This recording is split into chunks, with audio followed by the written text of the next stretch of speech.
Notes from the Upper West Side, a novel by Dan Wrench.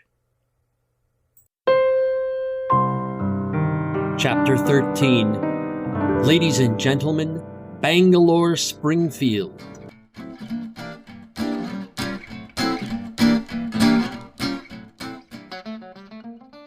One of Parp's pals back then was, and I guess still is, an Indian stand-up comic named Bangalore Springfield.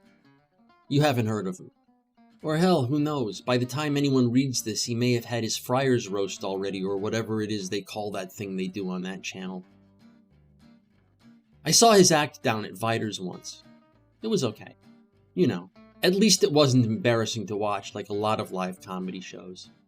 His act is pretty much about what it's like to be a goofy foreigner in a goofy country with goofy parents and a goofy job while trying to fuck somebody with a sweet ass. In his act, he's got this thick Indian accent. In real life, he sounds like he comes from Brooklyn or maybe Providence, Rhode Island. He also has this almost permanent squint in his right eye that everyone notices but nobody mentions. On that first day of shooting Litte Round Jewish Hat, 2 days after vanquishing the wife in the previously narrated no-holds-barred domestic smackdown, Bang and I were standing sort of next to each other while the film crew did film crew work just a few feet away. He had this big grin on his face like he was thrilled to be there. Amateur. Parp was up on a ladder twisting a bolt into a big theater light.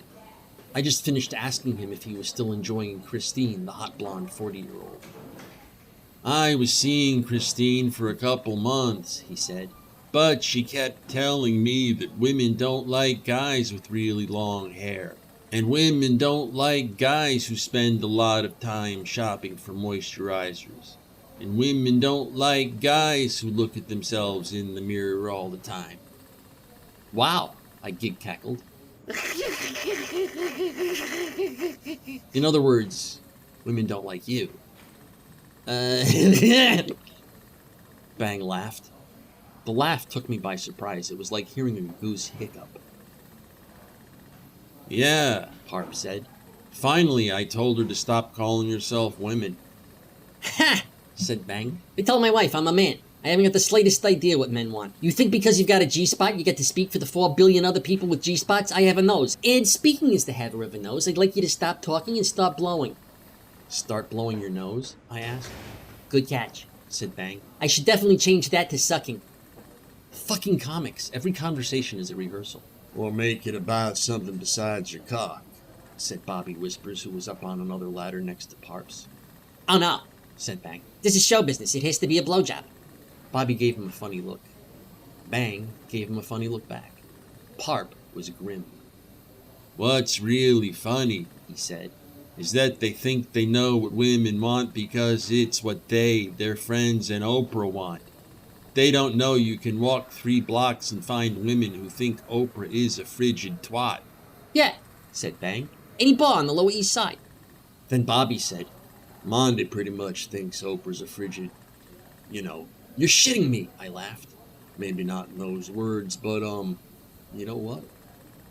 I'm gonna tell her that, and she may put it in her next tattoo." Parp laughed. Bang did that goose hiccup again. Lucky bastard. Whispers, I mean. In case you don't know, Monty McDade wrote "Not on the Hood of My Car," which was on the radio 5 times an hour in the summer of '83. And she had tattoos which were not really that common on babes in the '80s. In his Rolling Stone interview, Derek Moole of the Belly Shells said that the best blowjob he'd ever gotten was from Monty McDade. "I think Oprah's a frigid twat." It was a chick's voice, so we all turned to look. The voice belonged to a stand-in sitting on the set getting lights on her. Pretty. Dark. "Hey!" she shouted to a bunch of chicks sitting out on the chairs. "Is Oprah a frigid twat or what?" They all shouted, "Twat!" and "Fuck Oprah!" some of them clapped. "I've got a rigid twat Oprah can suck," one of them said. Rigid. "I've got a stiff little post the twat can lick for me." I think I may have shivered a little. It was like, this is my home and these are my people. Babes who say things like, "Suck my snatch," and "Give me that cock." I cursed myself for all the times I'd taken them for granted.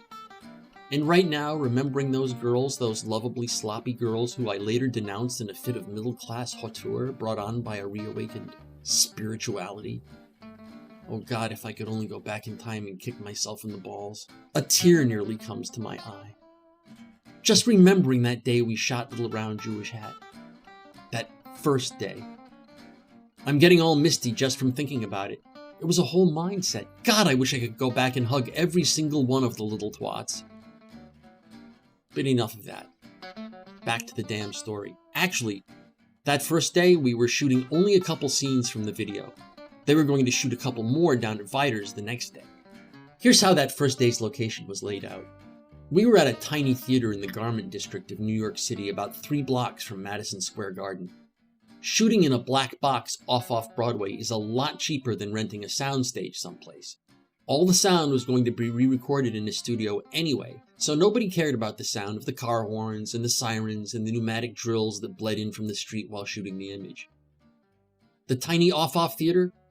It was called Hannibal's Demise. That's where Parp and pals decided to do their shooting. Our shooting. Picture this. You walk into a small office building. You go to the elevator bank at the back of the lobby, and there's a big door next to the elevator doors. Over this door is a sign that says, Hannibal's Demise. The guy who rents the place out pronounces it Demise.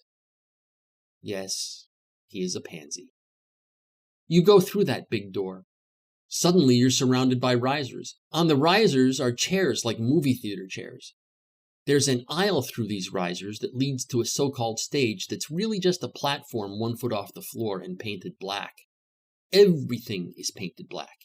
If you took the stage and risers out, it would look exactly like the empty cellar in the house of a suburban dominatrix. The stage walls were draped in bright green fabric so that a different background could be composited in later like they did with Star Wars. You can do that shit on a Mac. Parp ended up doing it for Litte Round Jewish Hat. The stand-in, the pretty dark chick who screamed out, "Is Oprah a frigid twat or what?" was sitting right in the middle of the stage, about 5 feet in front of the green screen. And the chicks who called back to her were sprawled out in the theater seats on the risers like a bunch of mostly fuckable girl slobs. Coats everywhere. A prop table, big boxes of crap, a portable freezer for sodas, and a table with donuts and coffee.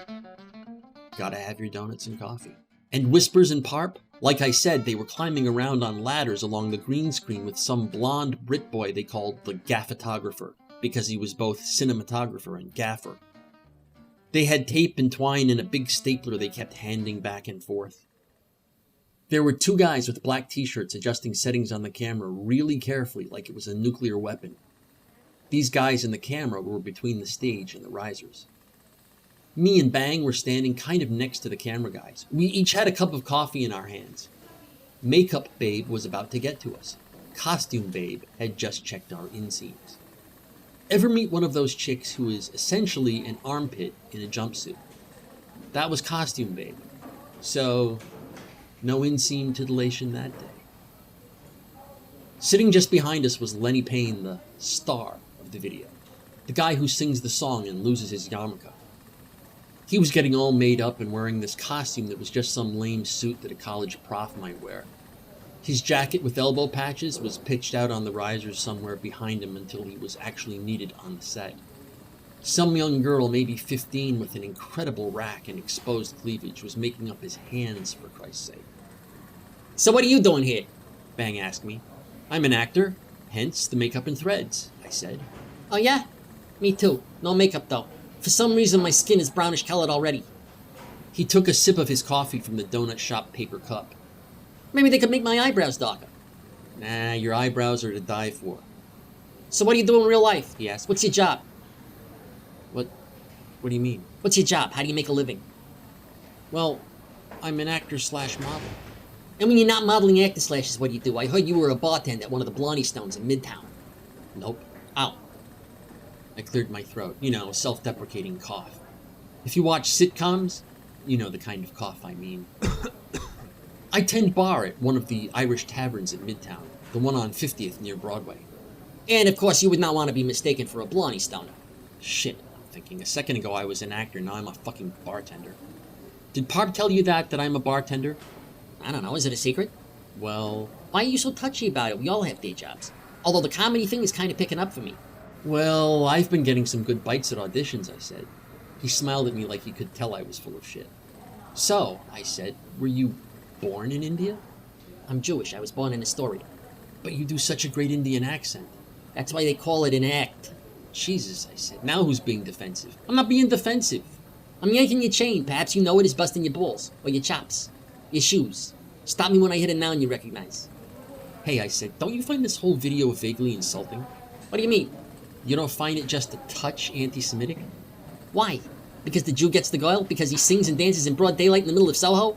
I was thinking the whole thing about calling a yarmulke a little round Jewish hat. He laughed. What, so he should call it a large square Arab hat? This was starting to piss me off. Bang looked up at Parp on the ladder. Hey, Pop! He laughed. You anti-Semite, you! How dare you call it a little round Jewish hat? Parp looked at Bang and furrowed his brow. Then he looked at me. He rolled his eyes. Bang laughed again. I really wanted the spotlight off me at that moment. So what's your real name? I asked, thinking I might get him on the defensive for a second. What do you mean? He asked. It can't be Bangalore Springfield. Of course not. Then what is it? Ringo Calzone. You're shitting me, Yes, he said. I am shitting you. How do you talk to a guy like that? I was all ready to find someplace else to stand when he said, Hey, doesn't Craig Libby work at the Irish Stone Polani? You know him? wow, a sentence that wasn't trying to kick my ass. Yeah, I said. Went to school with him, too. Ten's bar in the restaurant at the Commodore Hotel, though. It's kind of down the street from where I work. Bang crushed his cup. Libby really hates Pop, huh? He said. Sure seems like it.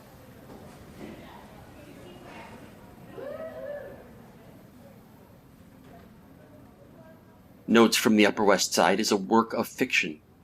The people depicted in this work do not exist. Notes from the Upper West Side. Copyright 2013 to 2014 by Dan Wrench.